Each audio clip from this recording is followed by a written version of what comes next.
Fala, P&D, hoje eu sei, a gente vai falar daquele temido agendamento de feedback que já começa dentro da gente a começar a dar gatilhos, a procurar, será que eu me programo? Será que o que vai acontecer comigo? Então, Igor, você está preparado para esse feedback? Bem-vindo. Estou preparado, animado, ansioso e já está me dando algumas inquietações. Mas esse episódio é especial também porque é um pouco causos de família. Exata, tem polêmica. Tem polêmica, tem DNA nessa mesa. Quem é? Quem é ela? Ela é quem? Olha, tenho a grande alegria de bater um papo com minha querida prima e minha esposa. Prima. Já misturaram a gente como mãe, filho, tia e sobrinho, marido e mulher. Não, eu me divirto, adoro, mas minha prima querida do coração, Inês Coso. Muito bom ter você com a gente aqui. Melhor ainda para mim estar aqui. Inês Coso, gente, vocês não têm ideia, psicóloga, escritora, palestrante internacional, mais de 40 anos de experiência em psicologia, neurociência aplicada.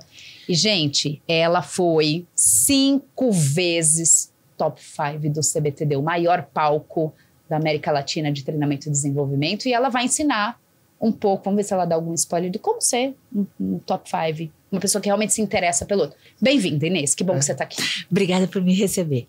Olha só, vamos falar então de feedback. O que acontece aí com o cérebro, né? Como é que a neurociência explica isso na prática? Temos estudos, o cérebro processa as críticas como ameaças físicas e aí ativa um monte de questões amígdala, cerebral. Como é que isso interfere na eficácia dos feedbacks tradicionais que a gente ainda usa hoje nas empresas 2025? Tem mais de 50 anos falando desse assunto, e isso ainda dá gatilhos ruins na gente. Então, eu gosto muito de usar todo o espaço que me é dado para refrasear de forma que fique perfeito dentro do conceito da neurociência, tá bom? Então, não é que o cérebro processa a crítica como uma agressão física. Ele processa a crítica quando ela é considerada destrutiva, perigosa para quem está recebendo, da mesma forma que ele processaria um tapa na cara, por exemplo. Perfeito. Tá, ok? Ou qualquer coisa que colocasse em ameaça a minha subsistência, a minha sobrevivência. Então, primeira coisa a ser entendida, tá? O sistema nervoso, para ele, prioridade não tem S. Não devia ter para ninguém. Se tem S, não é prioridade. A dele é uma e uma só. Sobrevivência. Então, às vezes as pessoas falam sobrevivência e reprodução, mas a reprodução está a serviço da sobrevivência, só que aí da espécie, tá certo? Muito bem. Então, qualquer coisa que ative as amígdalas cerebrais, e as pessoas ainda me falam, eu extraí, o que eu faço agora? Não extraí. Não, essa não. Aquilo chama tonsila palatina, nem chama amígdala. Mas a gente tem muitas amígdalas, tudo que tem formato de amêndoa no organismo chama amígdala. Amígdala em latim quer dizer amêndoa. Então, é assim. Eu vou fazer esse movimento imitando um cérebro, ok? Então, você tem essa estrutura mais externa, isso que as pessoas chamam de cérebro, na verdade, se chama encéfalo, né? Mas essa estrutura mais externa é a que, de fato, a gente chama de cérebro.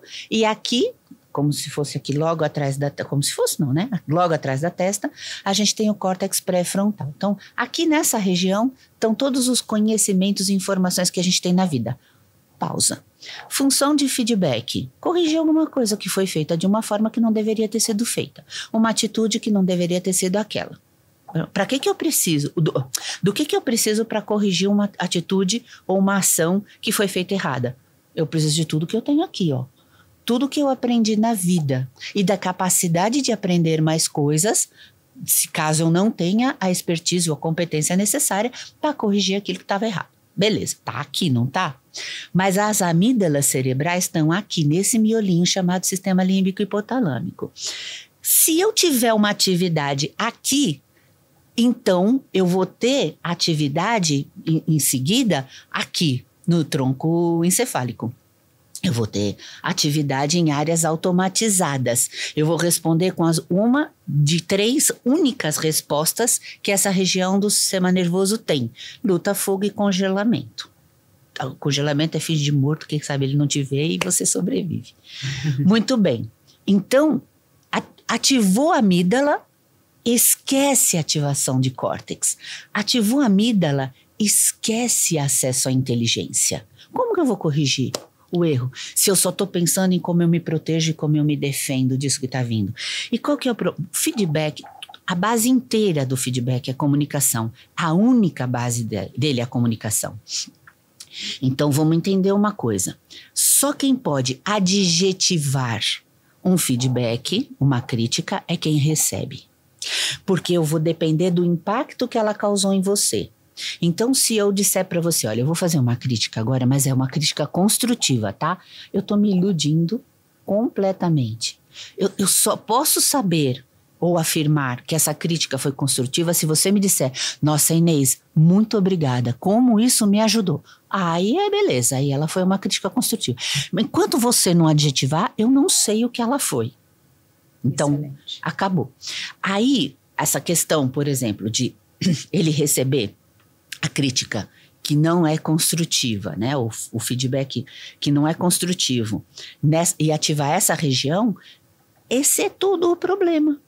Além de eu não resolver o que eu preciso resolver, porque quem resolve não está acessando os conhecimentos, as capacidades que acumulou e que tem para fazer, ou as condições que precisa para aprender e para refazer. Além disso, eu ainda vou produzir nessa pessoa medo de mim, a respeito de qualquer coisa que eu possa falar no futuro ou fazer no futuro e que ela também possa sentir como uma espécie de ameaça.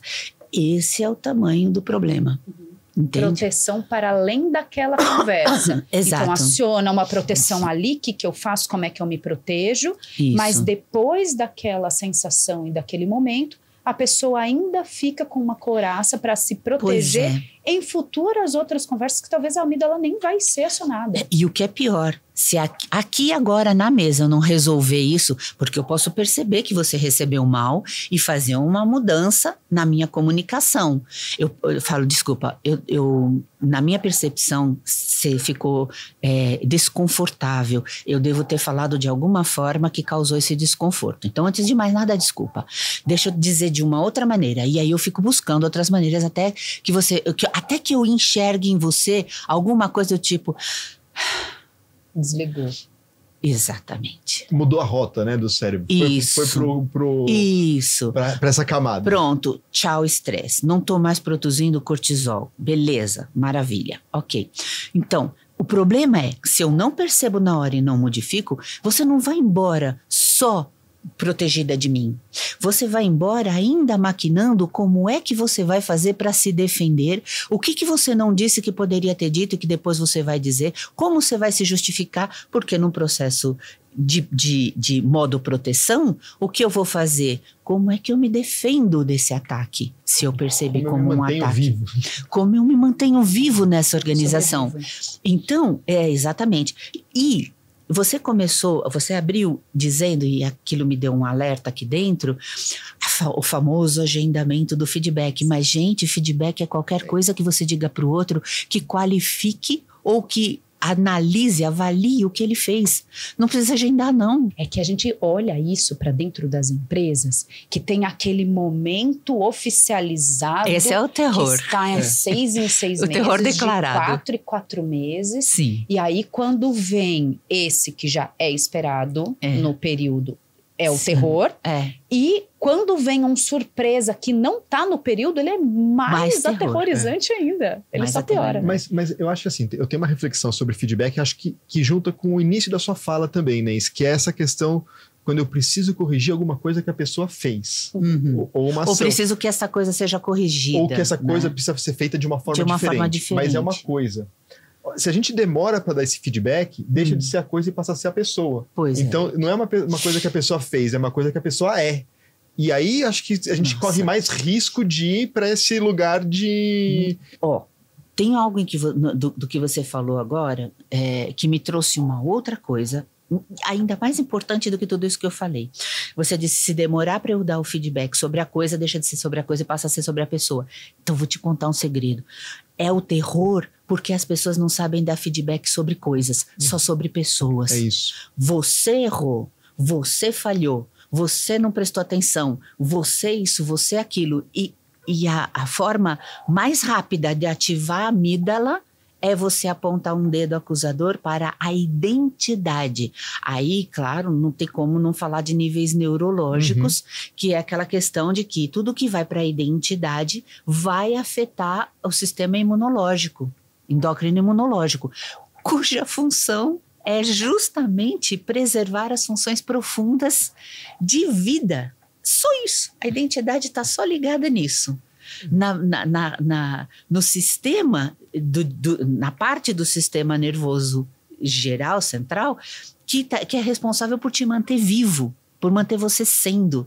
Então, tudo que você direciona para a identidade, se for percebido como ameaça, imediata e instantaneamente vai disparar a atividade amidalar. Tem mais, só mais uma coisa.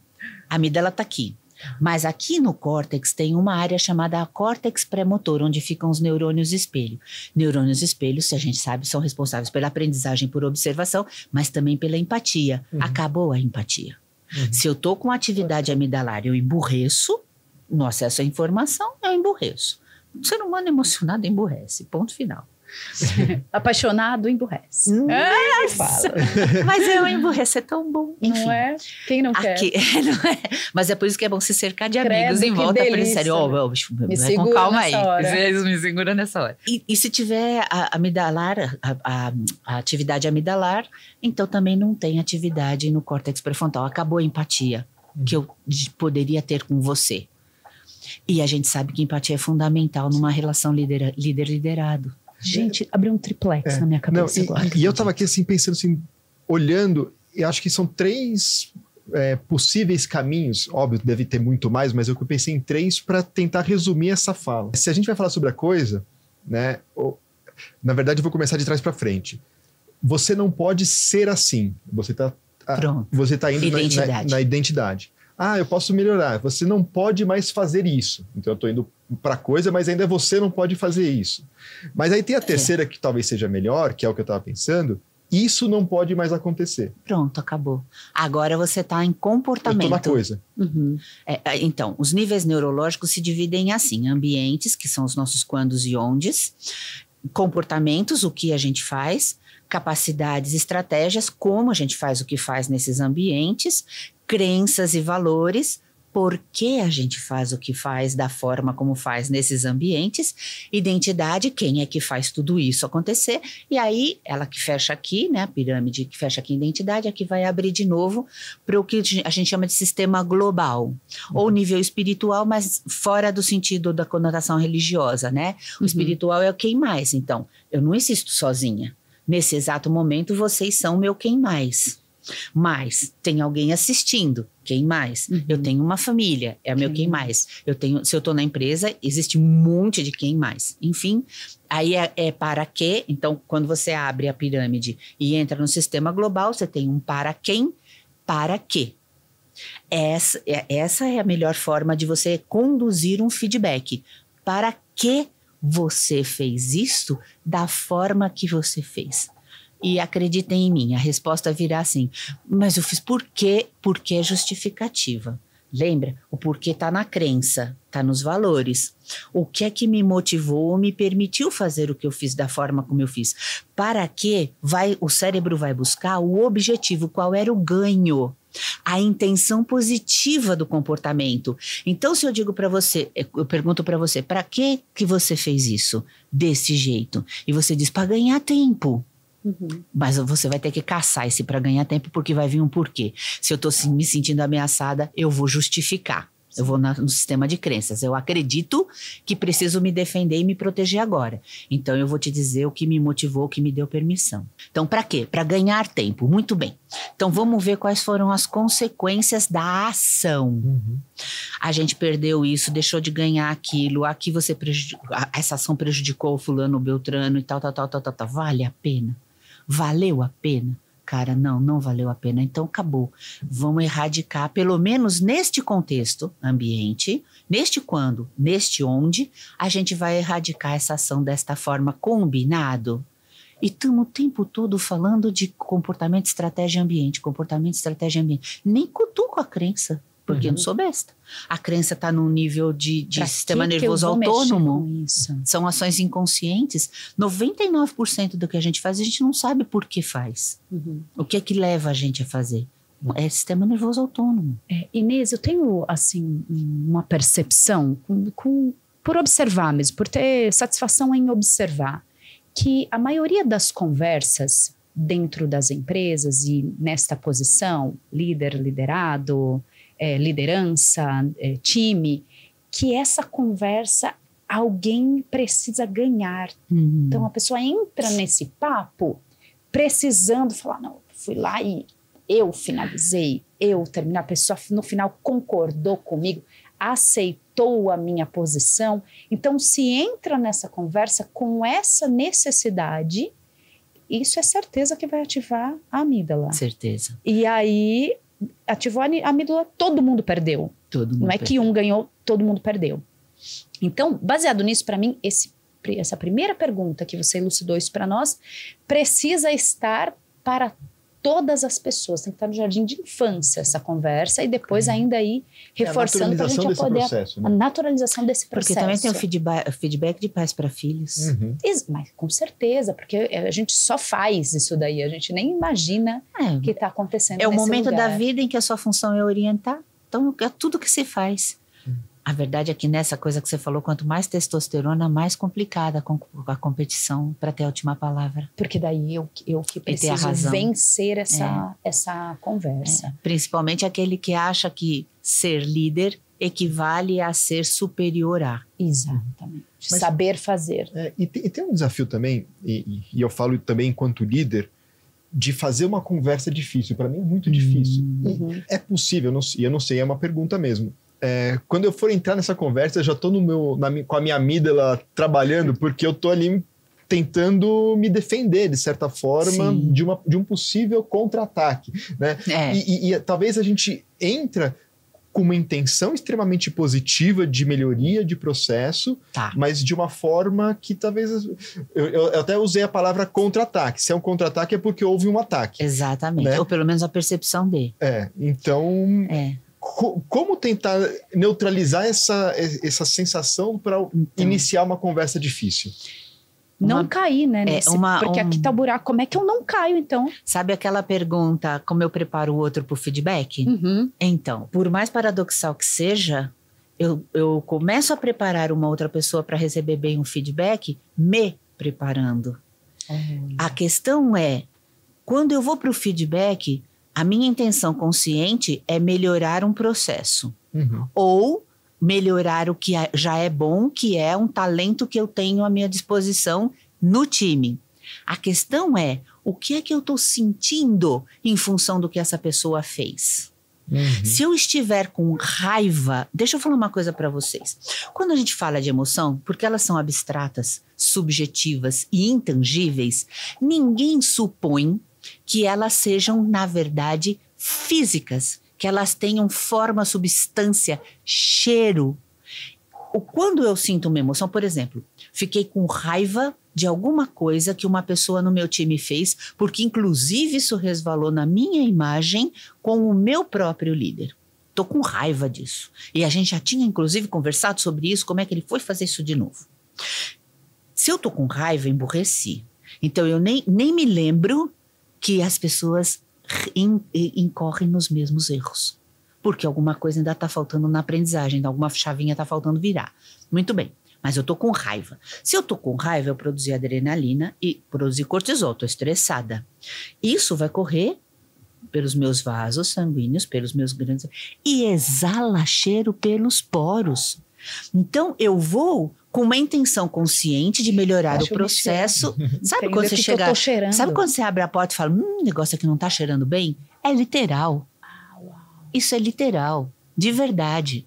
O olfato é o caminho mais rápido para o processamento de memórias afetivas.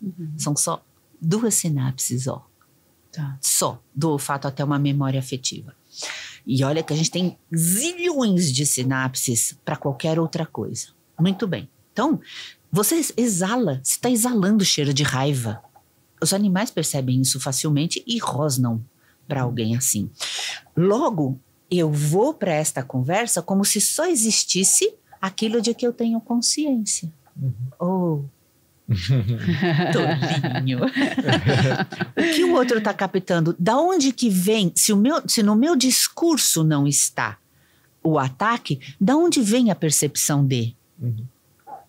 De tudo ou mais que eu própria não estou percebendo. Então, uma vez que eu tenha produzido raiva, e eu vou produzir essa raiva em 50 milissegundos, 3 vezes mais rápido que piscar, eu levo 150 para piscar, eu não posso controlar a produção. Já produzi, já deu a bomba, o coração já bombeou esse sangue para as extremidades, isso já correu, já tá fedendo o negócio, literalmente. Eu tô fedendo raiva.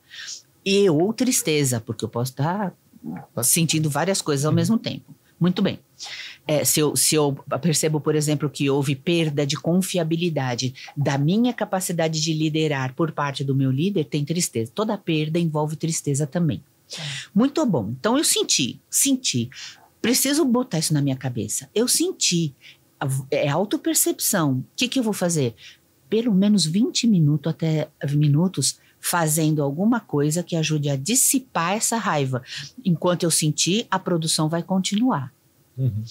Uma vez que eu pare, que eu corte essa produção, que eu pare de pensar com raiva no que aconteceu ou sobre a pessoa, o cérebro econômico, ele vai cortar a produção. Ponto final. Cortou. Mas eu preciso de 20 minutos para ela sair do meu organismo. Ou eu tenho que fazer alguma coisa, uma atividade física, como caminhada, ou algum exercício. Na PNL tem um chart, que você faz um exercício que ativa todos os seus canais sensoriais e não apenas um, que no caso é o que processa as emoções. Ou eu molho a testa e a nuca, os pulsos, enfim, eu preciso cortar e acelerar que esse neurotransmissor pare de fazer efeito no meu organismo.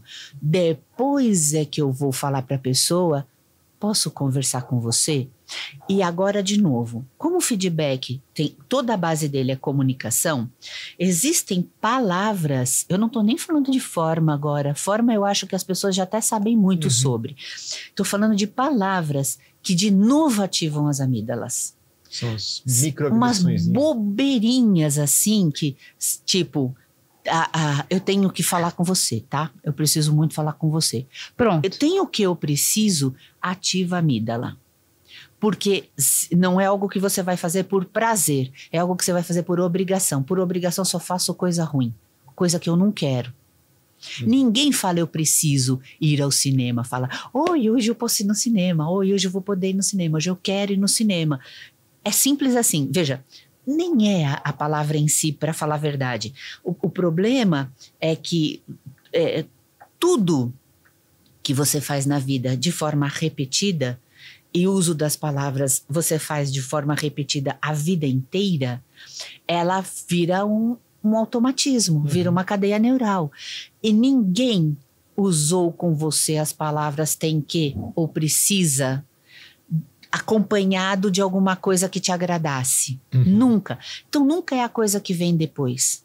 São elas que disparam em 50 milissegundos. Então se eu digo para você, eu tenho que falar com você, tá? E o que é pior, né? Mas deixa pro fim da tarde, trabalha aí tranquilinho. O pior ainda numa sexta-feira, final de dia, na segunda-feira a gente conversa. Bem Acabou, isso. Acabou. O Robert Sapolsky, ele é um neurocientista bastante polêmico na atualidade, porque ele defende que nós não temos livre-arbítrio. Zero, nenhum. Eu discordo dele. Mas força, essa é outra história. Em todo caso, ele é um gênio. Ele tem um livro que se chama Por que as zebras não têm úlcera? Alerta de spoiler total. Mas, na verdade, é a essência do que ele vai falar, explicando muito detalhadamente num livro que é grosso pra caramba. Ele diz assim, as zebras estão lá pastando, feliz da vida, comendo, tal, seu capinzinho e tal. Chega um predador, um leão na savana. Imediatamente elas disparam o eixo HPA, que é exatamente aquela bomba de glicose no sangue, cortisol e adrenalina, para fugir. Cortisol é uma coisa boa. É o que te tira da cama de manhã. Você não pode ficar produzindo ele o dia inteiro e continuamente. Mas nesse momento ele é necessário. Vai lá a bomba de glicose no sangue. Elas fogem. Eventualmente, o leão vai pegar uma zebra, provavelmente a mais velha ou a mais fraca, e vai começar a comer. Todas as outras param imediatamente e voltam a comer. Ou se estão perto de um laguinho, correr deu cedo e vão tomar água. Todas. Elas desligam o mecanismo. Porque sabem que o leão não vai pegar mais uma para guardar para janta porque vai estar com preguiça de caçar de novo, entendeu? Param. O ser humano é o único que faz um filminho de terror na cabeça porque meu chefe quer falar comigo. O que aconteceu? E é quase sempre aquela história, né? Você não sabe por que o seu filho ficou com medo quando você disse preciso falar com você. Mas ele sabe. Exato. Então você vai pegando tudo que você acha que possa ter feito de errado e vai ficar ruminando isso até a hora do tal do feedback. Os seus caminhos de defesa. Exatamente. Quem nunca ganhou uma briga verbal debaixo do chuveiro? Sentado no trono. Sim. Enfim, eu vou ruminando isso e eu vou aumentando o problema dentro da minha cabeça. Ele não existe, a produção neuroquímica, assim. E todo o estrago que ela faz no emburrecimento também. É por isso que você sai de uma discussão depois e pensa, eu podia ter falado isso, ia ter ficado tão boa essa frase. Sim. Aí você tenta arranjar um jeito de voltar para a encrenca da conversa para poder inserir a tal frase, que agora sim, essa é brilhante. Essa agora tá boa. Eu já arrumei. Só estraga mais. Esse aqui é o